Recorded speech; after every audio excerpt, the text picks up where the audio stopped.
Break के बाद एक बार फिर से आप सभी का स्वागत है। तो ज्ञानवापी मामले में आज भी सुनवाई हुई और अब अगली तारीख यानी कि जुलाई की नई डेट भी दे दी गई है। इसी मुद्दे पर हम कर रहे हैं चर्चा। तमाम खास मेहमान हमारे साथ बने हुए हैं, एक बार फिर से उनका तारुफ आपसे करवा देते हैं। संजय चौधरी जी बीजेपी प्रवक्ता हमारे साथ जुड़े हुए हैं। प्रोफेसर धर्मेंद्र यादव समाजवादी पार्टी के प्रवक्ता हमारे साथ मौजूद हैं। मोहम्मद फरहान AIMIM के प्रवक्ता हमारे साथ जुड़े हुए हैं। मदन मोहन वकील हैं हिंदू पक्ष के, वो भी हमारे साथ मौजूद है। और मौलाना शाकिर आरिफी जुड़े हुए हैं, देवबंदी उलेमा है। बहुत बहुत स्वागत है आप सभी का एक बार फिर से। लेकिन चर्चा की शुरुआत में संजय चौधरी जी एक बार फिर से आपके साथ ही करना चाहूंगी, क्योंकि आरोप बीजेपी पर यह लग रहे हैं कि एक खास प्रोपेगेंडा के तहत, एजेंडा के तहत बीजेपी ऐसे मामले चुन चुनकर उठा रही है। देखिए, अभी मेरे मुस्लिम स्कॉलर मित्र कह रहे थे कि हम कह रहे हैं कि मस्जिदें मंदिर तोड़कर बनाई गई, ये हम पर आरोप है। मुझको लगता है कि अगर अपने ज्ञान चक्षु खोलेंगे तो अलीगढ़ मुस्लिम यूनिवर्सिटी के, और मुझको लगता है कि जिन्हें ये देश का सबसे बड़ा इतिहासकार मानते होंगे, इरफान हबीब साहब ने कहा है कि हाँ, हिंदुस्तान के अंदर मुसलमानों ने मंदिरों को तोड़कर मस्जिदें बनाई हैं। ये कौन कह रहा है? ये संजय चौधरी और भारतीय जनता पार्टी नहीं कह रही, ये इरफान हबीब साहब कह रहे हैं। मुस्लिम स्कॉलर, देश के बड़े इतिहासकार और अलीगढ़ मुस्लिम विश्वविद्यालय के इतिहास के जो HOD रहे, वो कह रहे हैं। तो इसका मतलब कि ये अपने भी लोगों को गाली दे रहे हैं, उनको भी स्वीकार नहीं कर रहे। दूसरी बात, बड़ी गजब की बात कहते हैं कि हम न्यायालय की बात को मानेंगे, लेकिन मस्जिद थी, मस्जिद है और कयामत तक रहेगी। यानी कि तुरंत न्यायालय की बात मानेंगे, लेकिन मस्जिद तो साहब मेरा खूंटा हमारा यहीं गढ़ेगा। तीसरी बात, समाजवादी पार्टी के मित्र कह रहे थे कि जो न्यायालय का निर्णय मानेंगे। मेरठ की समाजवादी पार्टी के महिला मोर्चा की अध्यक्ष रूबीना खान ने एक चैनल की डिबेट में यह कह दिया कि अगर इसमें निर्णय यह आता है कि मंदिर तोड़कर मस्जिद बनाई गई तो इसे हिंदुओं को दे देना चाहिए। तो दूसरे ही दिन समाजवादी पार्टी के राष्ट्रीय अध्यक्ष ने उन्हें पार्टी से बर्खास्त कर दिया। अब बताइए, जो लोग इतने बड़े चैनल पर बैठकर ऐसे गलत तथ्य देते हैं, ऐसे गलत तर्क रखते हैं, मुझे लगता है कि वो सच को स्वीकार करने से अपने आप को बचना चाहते हैं, सच का दीदार नहीं करना चाहते। मुझे लगता है इसीलिए ये जो ज्ञानव्यापी के मुद्दे को कोर्ट में ये लोग लटकाना चाहते हैं, भटकाना चाहते हैं और किसी भी तरह से वहां कोर्ट का जो कीमती वक्त है उसे जाया करना चाहते हैं। ठीक है, प्रोफेसर धर्मेंद्र, पहले आप, उसके बाद मोहम्मद फरहान के पास जाऊंगी। दिव्या जी, आपको नहीं लगता है कि संजय जी न्यायालय को भी मार्गदर्शन कर रहे हैं? कह रहे हैं कोर्ट को भटका रहे हैं, लटका रहे हैं। जो जज का पैनल है, कोई इस बात को नहीं समझेगा। तो भारतीय जनता पार्टी एक बार कहती है कि हमारे न्यायालय में भरोसा है, फिर जज साहब को दिशा निर्देश देने का काम करती है। कहा ना कि सच सामने आना चाहिए। सच आना चाहिए, सच आ रहा है। इतनी जल्दी किस बात की है? मुझे बता दीजिए कि इतनी जल्दी किस बात की है? अगर जज साहब केस की सुनवाई कर रहे हैं तो वो फैसला अपने हिसाब से देंगे। सर्वे कमीशन होगा, जो एविडेंस, जो सबूत आपके पास इकट्ठा हुए हैं, बिना उसको देखे कोई निर्णय कैसे दे सकता है? 150 फोटोग्राफ, धर्मेंद्र जी, 1500 फोटोग्राफ वही तो हुआ, जब सबूत दे रहे थे तो वो तक नहीं ले रहे।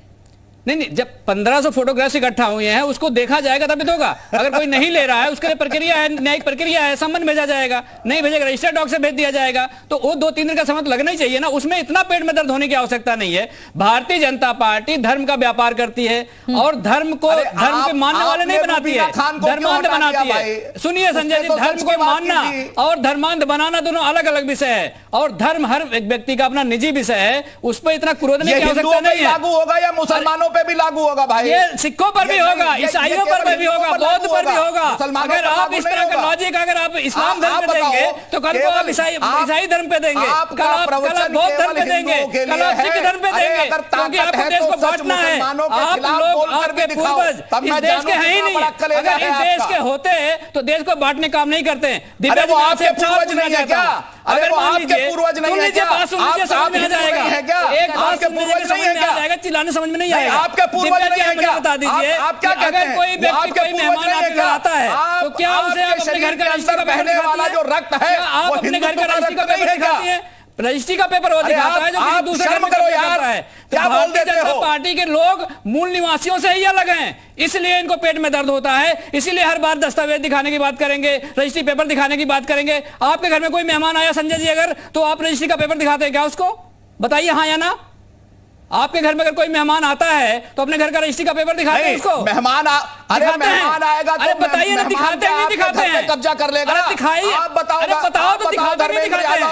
अगर आपके मकान में कोई मेहमान आकर मकान को कब्जा करे तो पहले आप क्या करोगे? दिखाते नहीं दिखाते हो? आप क्या करोगे ये बताओ? क्योंकि आपको अगर आपके घर में कोई मेहमान आकर आपके कमरे पर, आपके मकान पर, आपकी जायदाद पर कब्जा करे तो आप क्या करोगे? आप लोग, आप क्या करोगे ये बताओ भारतीय ना। जनता पार्टी के पूर्वज मूल निवासी खुद ही नहीं है, इसीलिए उनको हर व्यक्ति जो हमारे पूर्वज हैं वो तुम्हारे भी पूर्वज हैं। आप लोग धर्म को तुम्हारे भी पूर्वज वही हैं धर्मेंद्र भाई। धर्म जो आपकी आस्था है ना, आस्था आपकी मान्यता है, उसको आप ना किसी पे थोप सकते हैं, ना कोई इसके लिए बहुत नियम कानून बना सकते हैं। हर आदमी की अपनी मान्यता है, हर आदमी का अपना तरीका है बात करने का, पूजा करने का, मानने का। कहने का साहस केवल हिंदू के विरोध में है। अरे आप हिंदू ही नहीं हो, आप खुद हिंदू नहीं हो, आप खुद हिंदू नहीं हो। अगर हिंदू होते तो सनातन धर्म की जो मूल भावना है उसके खिलाफ कभी जाते ही नहीं। सनातन धर्म को कहते हैं, सनातन धर्म हो जाए आप इसी देश से बांटने की बात करते हैं, तो मूल भावना ही आपने खत्म कर दी सनातन धर्म की। तो आपको सनातन धर्म कैसे मानते हैं? हम बांटने की बात नहीं करते, फिर क्या करने की बात करते हैं? बांटने की बात करते हैं। जब आप मानोगे नहीं, बांटोगे देश को, बहुत आप बड़ा देश को है, बांटने की बात करते हो।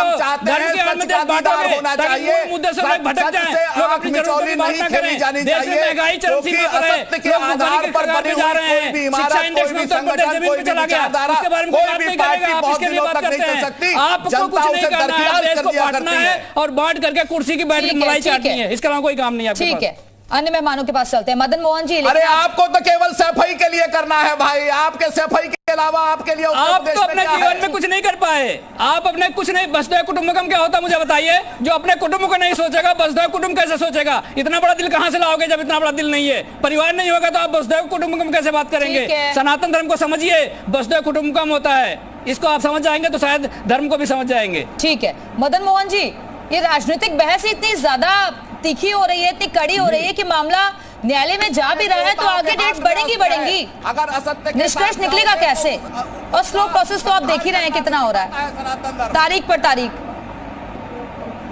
जी ये इस सोर्स राबे से कोई अंतर नहीं पड़ना है। आर्यो फरहान साहब और न्यायालय के समक्ष गए हैं। ये हमारी तितिक्षा, हमारा धैर्य देखिए कि 75 वर्ष हो गए स्वतंत्रता के। इस देश का विभाजन मजहब के नाम पे हुआ, इस्लाम के नाम पे हुआ, और इस्लाम के अनुयायी इस देश में 23% थे, उन्होंने 35% भूभाग लिया है।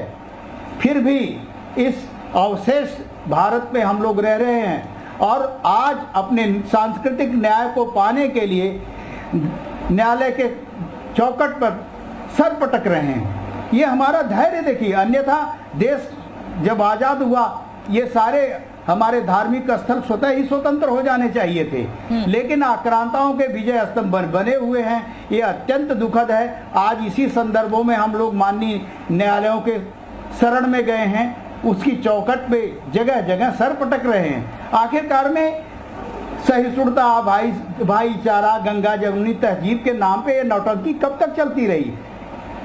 ये कभी न कभी तो बात आनी चाहिए। एक महान राष्ट्र है जिसकी हजारों वर्ष सभ्यता संस्कृति है, उसको तो न्याय मिलना चाहिए। उसके सांस्कृतिक उसके जो सांस्कृतिक अभी मान बिंदु रहे हैं उनका उद्धार तो होना ही चाहिए।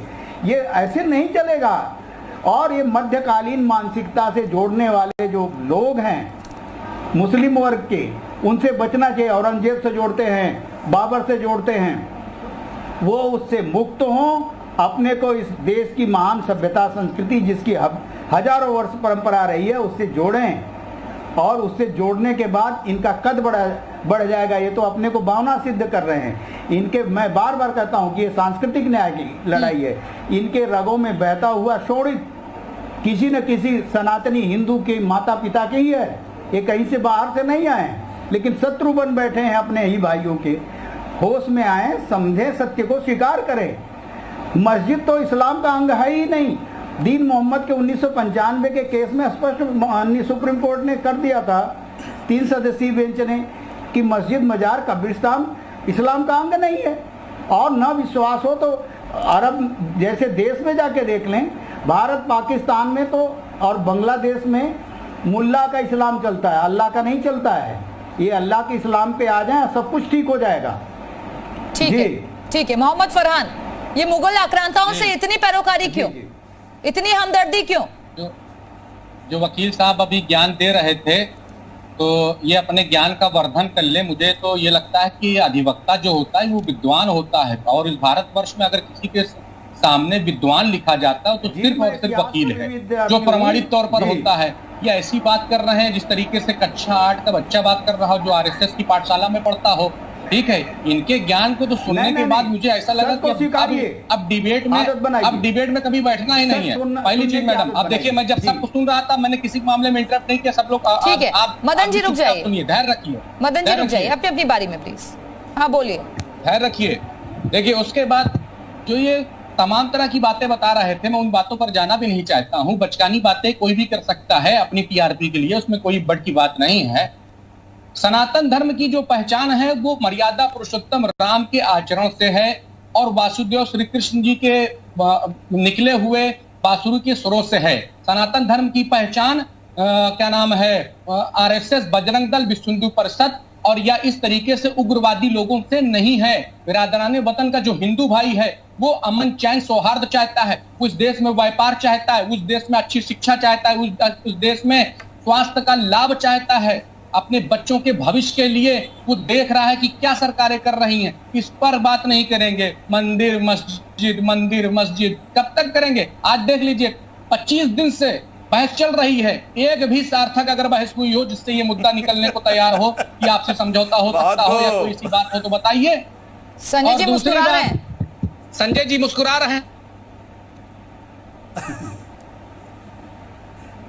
देखिए, ये 1991 का जो वर्शिप एक्ट है वो पता है क्यों आया?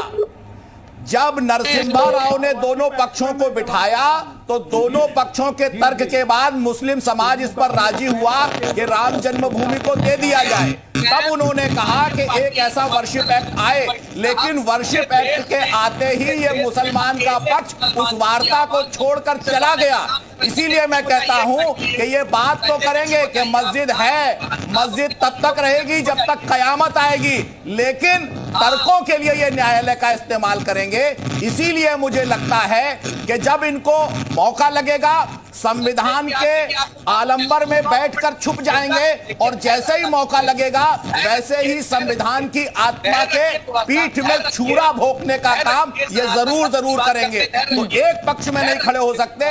इसीलिए मेरी इनसे गुजारिश है, आंख खोलिए और ज्ञानव्यापी में नमाज पढ़ने वाली अपनी जमात को बताइए कि उनकी नमाज अल्लाह कबूल करने वाले नहीं है, और उनको दोजख में जाने से बचाइए।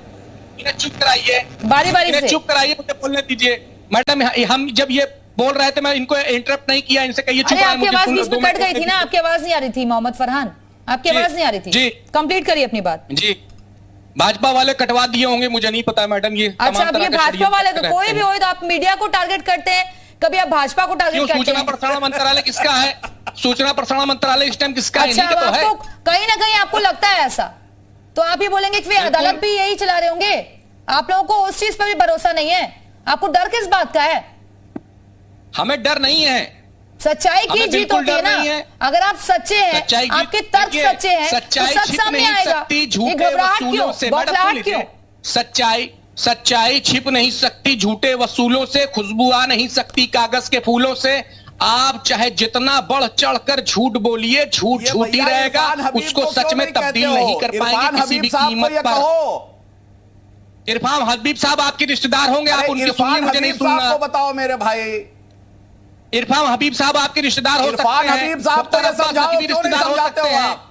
उसके बाद सलमान हुसैन रिश्तेदार हो सकते हैं। क्यों नहीं समझाते हो यार? हम इरफान हबीब साहब हमारे रिश्तेदार नहीं है, हम नहीं सुनने वाले। इरफान हबीब को, अरे अलीगढ़ मुस्लिम इरफान हबीब को आप सुनिए और बैठ के बढ़िया सेवई खाइए, वो आपके रिश्तेदार होंगे, हमारे रिश्तेदार नहीं है। तुम और दूसरों को क्या समझाओगे? ऐसा करिए, आप सुनिए, बीजेपी के प्रवक्ता इरफान हबीब क्या चाहिए और उनके यहाँ बढ़िया चाय नाश्ता कीजिए, वो आपके रिश्तेदार होंगे, हमारे नहीं है। ये बताओ, समझा? आप तो देश को गुमराह कर दे रहे हैं, हम समझा क्यों नहीं समझा पा रहे हो? हमको समझाने की बात करते हो। हम तो लाल कृष्ण अडवाणी को नहीं समझा पाए, सबसे हम बड़े तो लाल कृष्ण अडवाणी को नहीं समझा पाए। इरफान हबीब आप इस बात को एक्सेप्ट करते हैं कि मस्जिद हम तो लाल कृष्ण अडवाणी को नहीं समझा पाए, उन्हें मना कर रहे थे मत जाइए बाप, और नहीं एक्सेप्ट हम तो करते हो लाल आप कृष्ण उनको अडवाणी को समझाओ नहीं जाके। समझा पाए। मोहम्मद फरहान जी। ओवैसी जी का एक भी भाषण हम निकाल कर देख लीजिए, उसमें कहीं पर भी ऐसा होता है कि मुस्लिमों के हित की बात होती है, सिवाय भड़काने के, देखिए बरगलाने सुन लीजिए, के। आप देखिए, एक भी भाषण सुनिए, उठा के जो देख भी लीजिए आप, इस- जहां जाते हो सुन वैसी लीजिए। चर्चाओं में बन जाते हैं, और किस लिए? अपने अच्छा, विवादित ठीक है, बयान आप- की वजह से। अच्छा ठीक है, अब इसके बाद मैं बोलूं, मुझे सुन लेंगे 1 मिनट के लिए? सुनेंगी मुझे? बोलिए बोलिए, जल्दी बोलिए आप। देखिए ऐसा है, आज पूरे हिंदुस्तान में अगर मुसलमानों की कोई आवाज उठाने को तैयार है मजबूती से अपनी जान की बाजी लगा करके, तो वो बैरिस्टर असदुद्दीन ओवैसी है। और पूरे मुस्लिम समाज को, पूरे कौम को उस पर क्या नाम है, गर्व है। हम सीना चौड़ा करके कहते हैं कि बैरिस्टर असदुद्दीन ओवैसी साहब के हम सिपाही हैं। हर मुसलमान आज सर ऊंचा है उसका फक्र से अरे यूपी कि में बैरिस्टर सब जगह असदुद्दीन जमानत जैसा एक जब्त हो बेटा गई इस भाई। भारतवर्ष में है। इस भारतवर्ष में बैरिस्टर असदुद्दीन ओवैसी जैसा एक बेटा है। हमें अखिलेश यादव पर नाज नहीं है। अखिलेश यादव तो क्या नाम है, भारतीय जनता पार्टी के एजेंट होंगे।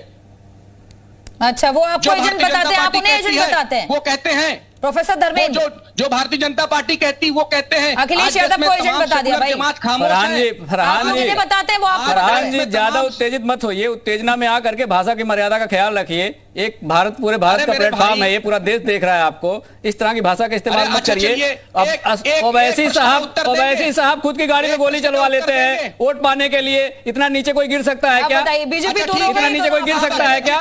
आप इतना नीचे गिर जाओगे, अच्छा, किसने सोचा था? मुझे बताइए जरा। अखिलेश यादव आप इस जी- तरह काम मत करिए कि देश, अखिलेश यादव आप जी- ऐसा है ना कि अच्छा, देश को ठीक, बांटने का काम मत वैसे करिए। आपने अपने भारतीय जनता से पार्टी के बोली। एजेंडे पे काम मत करिए आप, जो भारतीय जनता अखिलेश जी पार्टी गोली आपको भेज दी चलवा थी यहाँ पे चुनाव लड़ने के लिए। अखिलेश जी आपको गोली भेजा था कि नहीं चलवा भेजा ले, था? ऊपर। नहीं, डासना में गोली चल गई थी, आपने देखा क्या हुआ उसमें? डासना में जो गोली चली थी, भाई, किसने हम चलवाई कह रहे हैं, थी? अखिलेश यादव जी किसने को- चलवाई थी? जांच हुई अगर उसकी? अखिलेश यादव ये जी देश इतना पूरा बड़ा जानता जिगरा है, हो, तो देश वो का हर गोली व्यक्ति चलवा ले। जानता है किसका क्या एजेंडा अखिलेश है। यादव जी क्या के ओवैसी साहब पास एजेंडा इतना लेके आ रहे हैं बड़ा उत्तर प्रदेश जिगरा में? हो, क्या तो भारतीय गोली जनता चलवा पार्टी ले। एजेंडा चला रही है? वो पूरा देश अखिलेश जानता है। यादव- आपके भाषण अखिलेश देने से नहीं यादव समझ मुसलमानों जाएगा। के विरोधी किसी है, पे लांछन चीख-चीख लगाना सबसे कहेंगे। आसान है। अखिलेश मैं भी आपको यादव गाली दे सकता हूँ मुसलमानों चैनल पर का बैठकर, चीख-चीख लेकिन हमारी परंपरा नहीं, हमारी संस्कृति नहीं है। ये समाजवाद नहीं कहता है। गाली मैं भी आपको दे सकता हूँ चैनल पर बैठ के, ओवैसी साहब को भी दे सकता हूँ, लेकिन हम ऐसा नहीं करते हैं। ये हमारी परंपरा नहीं है, ये आपकी परंपरा होगी, आप ऐसा करते होंगे, पर यहाँ आके ऐसा मत बोलिए आप। प्रोफेसर धर्मेंद्र, आरोप तो समाजवादी पार्टी पर भी लग रहे हैं ना और हमें आचरण सिखाएंगे कि भाई अरे मुस्लिमों कोई का हैदराबाद हित में नहीं हो बैठता रहा। है, कोई सफाई में बैठता है, मुस्लिमों की बैठेगा तो उपेक्षा हो रही है। है। आप भी कहीं बैठे होंगे,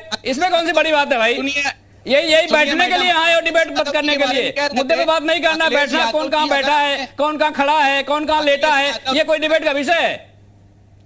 अरे सुनिए, मैं आपके टाइम बोला था, मुझे बताइए जरा। मैंने आपके टाइम बोला था, प्लीज रुक जाइए। इंटरप्ट कर रहे हैं। मोहम्मद फरहान, हर किसी की बारे में मत बोलिए प्लीज। अखिलेश यादव जी, एक मिनट। आप अपना देखिए, ओवैसी साहब को बारे में देखिए, बोलिए। वो आप ओवैसी साहब को देखिए, ये सुनिए, अपने गिरेबान में जाके देखिए। यहाँ शायरी कहने से देश नहीं बदल जाएगा, शायरी कहने से मुसलमानों का भला नहीं हो जाएगा। आप जैसे लोगों ने तो और ठीक डुबा है दिया देश मोहम्मद को। फरहान, प्लीज रुक जाइए। आप सबके बारे में बोल रहे हैं, ठीक है। अखिलेश यादव प्रोफेसर जी धर्मेंद्र के- बोलिए। अगर अखिलेश यादव जी फिर को आरिफी इतना साहब अरे के ओवैसी नामाबाद में पढ़ लेना यार, कहीं और जाके पढ़ लेना, किसी मजार पे जाके पढ़ लेना।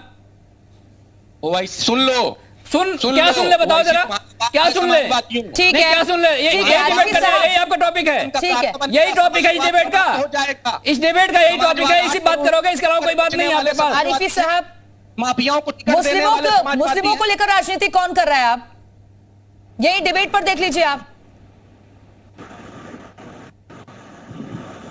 मैडम मैं ये कह रहा हूँ,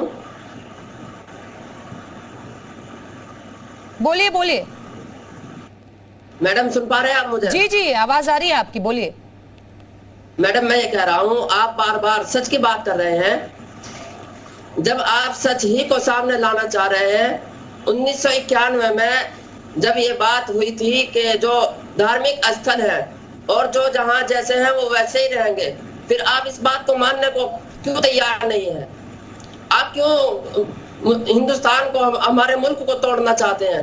क्यों मजहब की बुनियाद पर हिंदू मुस्लिम के भाईचारे को खत्म करना चाह रहे हैं? क्या कर रहे हैं आप मुल्क के अंदर? ठीक है।